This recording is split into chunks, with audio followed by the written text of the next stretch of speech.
بسم اللہ الرحمن الرحیم۔ اللہم صلی علی سیدنا محمد وعلی آلہ واصحابہ وسلم۔ ایک بھائی کی طرف سے سوال آیا ہے کہ پنجتن پاک کے نام میں کیا طاقت ہے اور انہیں کیسے پڑھا جاتا ہے تاکہ ان ناموں کی برکت سے ہمارے بگڑے کام سنور جائیں۔ دیکھیں سامعین، ایسی ہستیاں جن کی تخلیق عام انسانوں سے مختلف ہو، ان کی مٹی کا خمیر، ان کی عقل کی لطافت اور ان کے روح کی نورانیت عام انسانوں کی تخلیق سے مختلف ہو، تو وہاں پر مجھ جیسے کم تر، حقیر، ناچیز، کم علم کا علم اور عمل اس قابل نہیں ہوتا کہ ایسی ہستیوں، ایسے پاکیزہ اور نورانی نفوس قدسیہ کے متعلق ہم کسی قسم کی کوئی بھی رائے دے سکیں۔ جیسے کسی نے کیا خوب کہا تھا،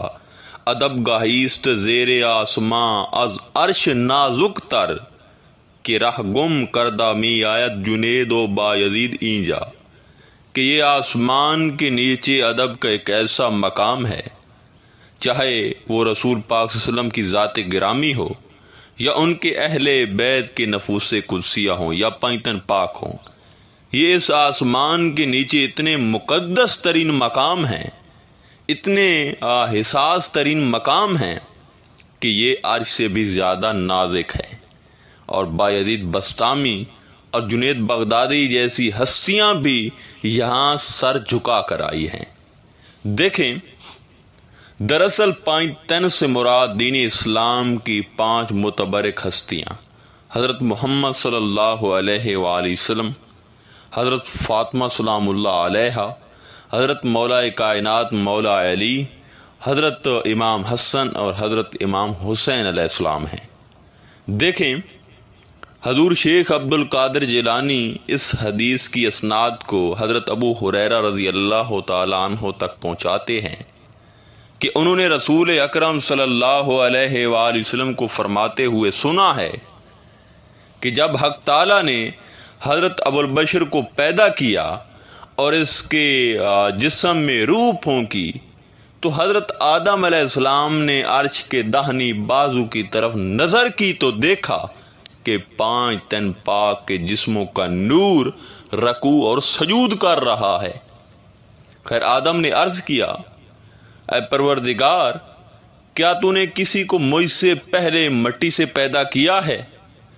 تو اللہ رب العزت نے فرمایا نہیں۔ آدم نے عرض کی، یا اللہ، پھر یہ 5 اشخاص کون ہیں جن کو میں اپنی ہیئت اور صورت میں دیکھ رہا ہوں؟ اللہ تعالیٰ نے فرمایا کہ اے آدم، یہ تیری اولاد میں سے 5 اشخاص ہیں، اور جس چیز سے میں نے تجھے پیدا کیا یہ اس سے نہیں ہے، ان کے لیے میں نے اپنے سے 5 نام مشتق کیے ہیں، اور اگر یہ نہ ہوتے تو میں جنت و دوزخ، عرش و کرسی، آسمان، زمین، فرشتے، انسان اور جن وغیرہ اشیاء کو نہ پیدا کرتا۔ پس میں محمود ہوں اور یہ محمد ہیں، اور میں علی ہوں اور یہ علی ہیں، میں فاتر ہوں اور یہ فاطمہ ہے، میں احسان ہوں اور یہ حسن ہے، میں محسن ہوں اور یہ حسین ہے۔ اور مجھے اپنی عزت کی قسم ہے کہ اگر کوئی ایک ذرہ برابر بھی ان کا بغض لے کر میرے پاس آئے گا تو میں اس شخص کو ضرور دوزخ میں دھکیلوں گا، اور مجھے اس کی کوئی پرواہ نہیں۔ دیکھیں سامعین، یقین جانیں کہ مجھے ان لوگوں پر بہت رحم آتا ہے اور دکھ بھی ہوتا ہے کہ جو لوگ صبح و شام ہاتھ میں ایک گز یا پمیشی آلہ لے کر پنجتن پاک کی شان کو ناپ تول کر رہے ہوتے ہیں، اور پنجتن پاک کی شان دیگر ہستیوں سے کمپیئر کر رہے ہوتے ہیں کہ ان کی شان یہاں تک ہے یا وہاں تک ہے۔ تو میں ان سے اتنی ہی گزارش کروں گا کہ پنجتن پاک کی شان اتنی ہی ہے خدا جہاں تک ہے۔ دیکھیں، ان کا معاملہ کائنات کے ہر انس سے الگ ہے۔ دیکھیں، اب کچھ دانشور ان کو چھوڑ کر نمازوں اور عبادت پر زور لگاتے پھرتے ہیں، تو یاد رہے، اگر تخلیق کائنات کا مقصد خدا کا صرف تو اسے اپنی عبادت ہی کروانا ہوتا تو اے انسان تو سن لے کہ تو پھر پیدا ہی نمازی ہوتا، اور اگر نماز ہی صرف اس دنیا کی بخشش کا سامان ہوتی تو پھر ملا تو اس دوڑ میں سب سے آگے ہوتا، اور اگر تو اس پانچ دن پاک کی ذات کو ہی نہ سمجھ سکا تو یاد رہے اس رب نے تجھے بھی اسی ابلیس کا ساتھی بنانا ہے کہ جس نے آدم کی شان کو سمجھے بغیر سجدے سے انکار کر دیا۔ ذرا سوچو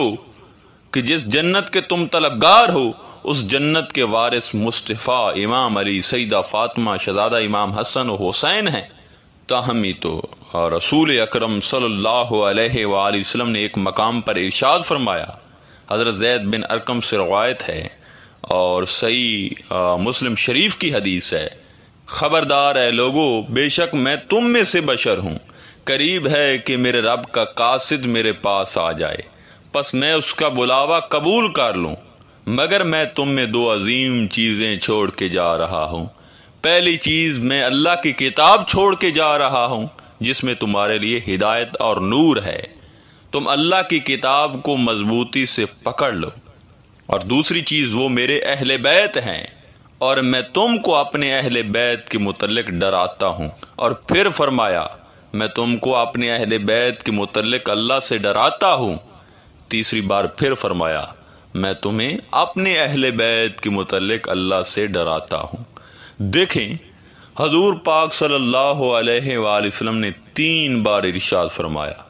کہ میں اپنی آل کے متعلق تمہیں اللہ سے ڈراتا ہوں کہ ان کی شان میں کوئی کوتاہی نہ کرنا، کیونکہ یہی دین ہے، اور اگر یہ 5 ہستیاں دین اسلام اور کسی کی ذات سے نکال لی جائیں تو پھر بچتا ہی کچھ نہیں، کیونکہ جس نے بھی کچھ پایا ہے وہ انہی کے نام کے صدقے پایا ہے۔ سلطان العارفین حضرت سخی سلطان باہو رضی اللہ تعالیٰ عنہ فرماتے ہیں، پنجے محل پنجاں وچ چانن تے ڈیوا کت ول دھریے ہو، پنجے مہار تے پنجے پٹواری حاصل کت ول بھریے ہو، پنجے امام تے پنجے قبلے سجدہ کت ول کریے ہو، باہو جے صاحب سر منگے تاں ہرگز ڈھل نہ کریے ہو، خاک پایم از حسین و از حسن معرفت گشت است برمن انجمن، کہ میں حسنین کریمین کے قدموں کی خاک ہوں اور ان کی خاک پاک کے صدقے اللہ نے معرفت کو مجھ پر تمام فرما دیا ہے۔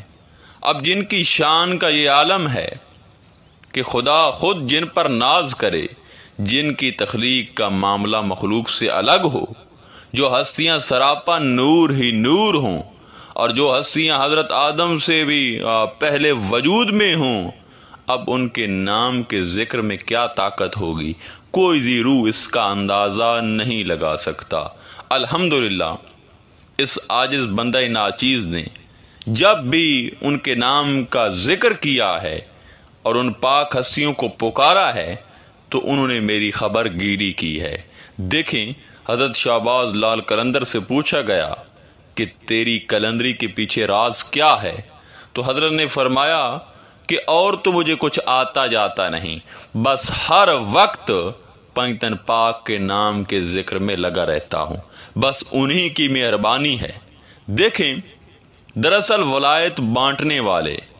کلندر بنانے والے، گردن پر درویشی کی مہر لگانے والے، یہ 5 ہستیاں ہیں، اور خدا نے خاص طور پر روحانیت اور فقیری کا سارا نظام انہی کے سپرد کیا ہوا ہے، اور یہ پوری کائنات کے ہر جنس اور انس کے ظاہر اور باطن کو اس طرح دیکھتے ہیں کہ جس طرح صراف سونے کو دیکھتا ہے۔ لہذا جو انسان ان ہستیوں کے نام کے ذکر میں مشغول ہو جاتا ہے تو اس پر پنجتن پاک کی توجہ ہونا شروع ہو جاتی ہے، اور جب انسان زبان سے شروع ہو کر پنجتن پاک کے نام کو قلب تک لے آتا ہے، یعنی جب قلب پنجتن پاک کے نام کے ذکر میں مشغول ہو جاتا ہے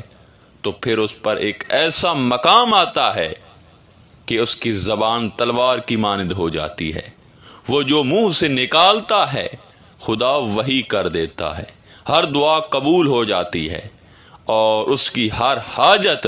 اسی ذکر کے صدقے پوری ہو جاتی ہے۔ اور اسی طرح جب اس پاک ذکر کی خوشبو قلب سے آگے گزرتی ہوئی روح تک پہنچتی ہے تو اس لمحات انسان کے اندر نور ہی نور ہوتا ہے۔ دراصل اس پر پائتن پاک کی نسبت اور ان کا رنگ چڑھ جاتا ہے، اور پھر ایک وقت ایسا بھی آتا ہے کہ پائتن پاک کے صدقے انسان ولی بن جاتا ہے، کیونکہ جتنے بھی لوگ روحانیت کے کمال یا معراج کو پہنچے، چاہے وہ جس بھی پس منظر سے تعلق رکھتے تھے، جہاں سے بھی ان کو فیض تھا، میں اس کے بارے میں یقین سے کہہ سکتا ہوں کہ جس کو بھی جب بھی کہیں بھی کبھی بھی کچھ بھی عطا ہوا وہ پائتن پاک کے تصدق عطا ہوا، ان کے توسل اور وسیلہ سے عطا ہوا۔ لہذا انسان کو توجہ اور یقین کے ساتھ پائتن پاک کے مبارک ذکر کو کرنا چاہیے۔ مثال کے طور پر یا محمد، یا علی، یا فاطمہ، یا حسن، یا حسین، اس طرح پڑھنا چاہیے۔ دیکھیں باوضو حالت میں جب بھی وقت ملے، جب بھی فرصت ملے، تعداد کی کوئی حد نہیں، کیونکہ جب ان کے مقام کی حد نہیں تو تعداد کی حد کیسے کہوں۔ لہذا جتنا آسان لگے اتنا ہی ان مبارک ناموں کا ذکر کریں، کوشش کریں کہ فضول ایکٹیویٹی سے بچیں اور زیادہ وقت ان ناموں کے ذکر میں لگائیں۔ انشاءاللہ تعالی کرم کی انتہا ہوگی۔ آخر میں دعا ہے کہ اے پروردگار، اگر اس پوری گفتگو میں مجھ سے کوئی بے ادبی ہو گئی ہو یا پائتن پاک کی شان بیان کرنے میں کوئی فرق لگ گیا ہو تو پائتن پاک کے صدقے مجھے معاف فرما دے۔ حقیقت میں جو پائتن پاک کی شان و مقام ہے میں جاہل ان معنی میں مکمل بیان نہیں کر سکا۔ اللہ تعالیٰ مجھ سمیت میرے تمام سننے والوں کو پائتن پاک کے فیض سے مشرف فرمائے۔ انشاءاللہ تعالیٰ ملتے ہیں ایک نئے موضوع میں، تب تک اللہ نگہباں۔